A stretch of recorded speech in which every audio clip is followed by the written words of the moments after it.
also been a fine civilization in Sudan. 300 pyramids stand and many other monuments. And my next stop will be another country which is very close to me, Ethiopia, because I also have some Ethiopian blood. Another country with a wonderful civilization.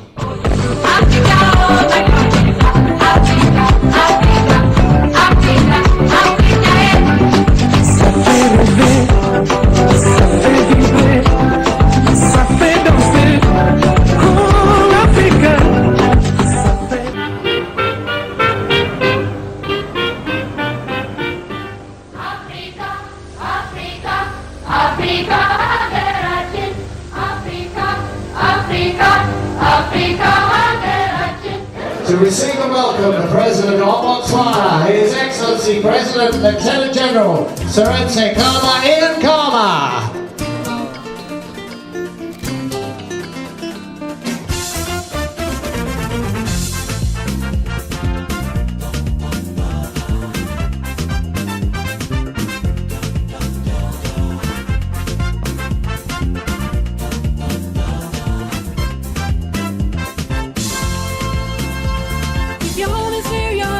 Then please come.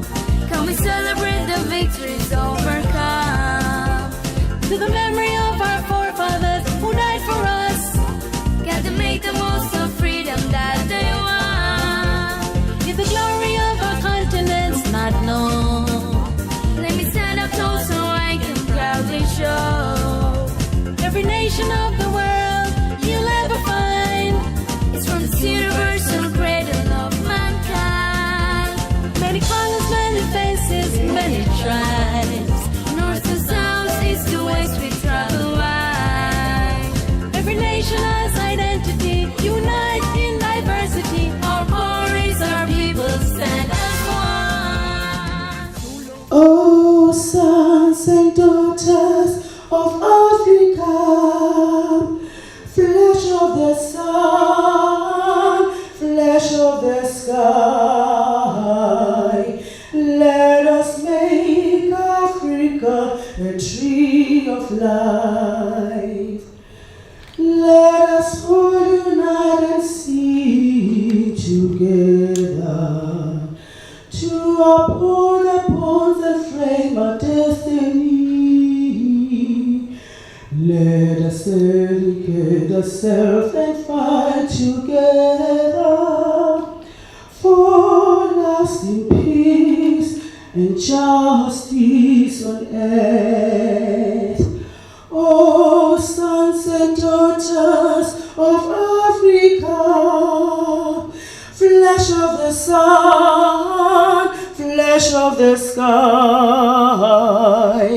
let us make Africa a tree of life.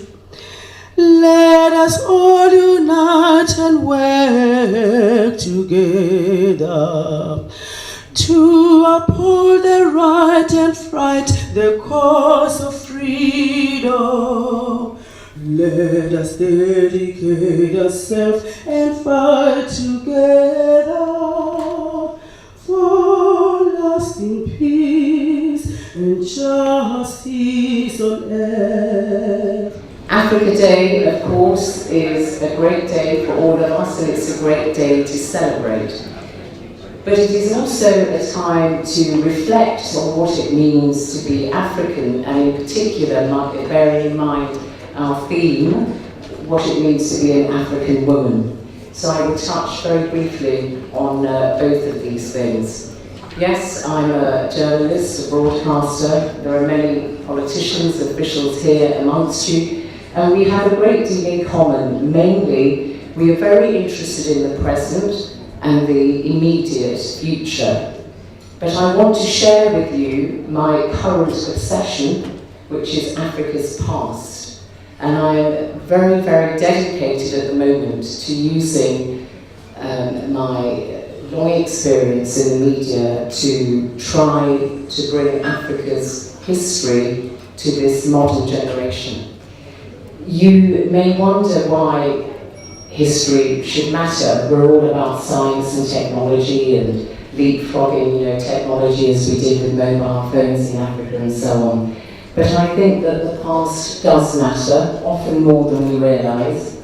You've only got to look at the headlines now when you see how the world is mourning the destruction of ancient sites in the Middle East. Because your history represents survival, continuity, and nobody wants to see memory killed. But you know what? When it comes to Africans, sadly, that memory has been killed, because Africans, apart from any other people on earth, have had their history written by others, or worse still, they were told they had no history until outsiders, mostly European colonisers, came in and said, "We will write your history." Distinguished historians at the very university where I studied at Oxford, books there that say nothing really good has emerged from Africa. And so I embarked in partnership with UNESCO on a huge project which will take me many years to realise, and which I hope I can count on the support of all Africans, which is the general history of Africa. And some of you may know or may not know about this, but briefly, in a nutshell, in that period of rapid decolonisation in the early 1960s, when the newly independent African leaders, Nkrumah, Nyerere, Kenyatta and so on, they said, look, we have decolonised our countries, but we want to decolonise our minds. We are fed up of seeing our history written by others. There was a very enlightened Director General at UNESCO at the time, René Maillot. So in 1964, the African countries paid a great deal of money, and UNESCO facilitated a huge project, which is Africa's history, written by Africans, not only for an African audience, but for people further afield. They scoured the continent of Africa for the best experts, and there are many historians, archaeologists, anthropologists. And just because Africa's history hasn't always been written because there aren't languages, doesn't mean there's no history, you just have to get to it in a different way. So they would use musicologists and so on. And I'm sure there are those of you who know that other than our brothers and sisters in Egypt, there's also been a fine civilization in Sudan. 300 pyramids stand and many other monuments. And my next stop will be another country which is very close to me, Ethiopia, because I also have some Ethiopian blood. Another country with a wonderful civilization. So, it's important that we know about our history in Africa, because for various reasons. People often say to me, oh, in the media we see these bad stories about Africa all the time, and other people saying, what's going on in Africa. But if you can't control your narrative from the past, and the recent past and the distant past, you can't control your narrative today, the stories that are told. You can't connect with Africans in the diaspora, because there are many Africans in the diaspora in the United States. The African Americans, yes, they know about their slavery, the history of slavery, but they don't know much about the history of Africa, in the Caribbean and so on. So it will forge links, we need to forge links through this common history with diaspora Africans. If somebody told me I had to live my career again, and I could only have one of those postings, I would, without hesitation, say that I'd go back to Zambia in Africa. And more than that, my wife and my 3 children would also absolutely unhesitatingly say the same. And the reasons for that, I think, are numerous. The ones I would like to focus on are firstly the personal. It was a wonderful time to be in Africa, to see the optimism and the joy of that continent, which is sometimes something that you don't fully appreciate from the news in Britain or in Europe or indeed in New York. In New York I found myself focusing on the problems of the continent, but in somewhere like Zambia and in much of southern Africa, you saw instead the optimism and the hope, the friendliness of the people, the determination of everybody in that continent to make things better. And that is the main reason that I feel very hopeful for the future of Africa, for the future of the relationship between Europe and Africa, and the relationship, of course, between Britain and Africa. The second and third reasons are equally important. Africa, I think, is now at an economic crossroads. It has not suffered in the same degree, in the same primary degree, from the great financial crisis.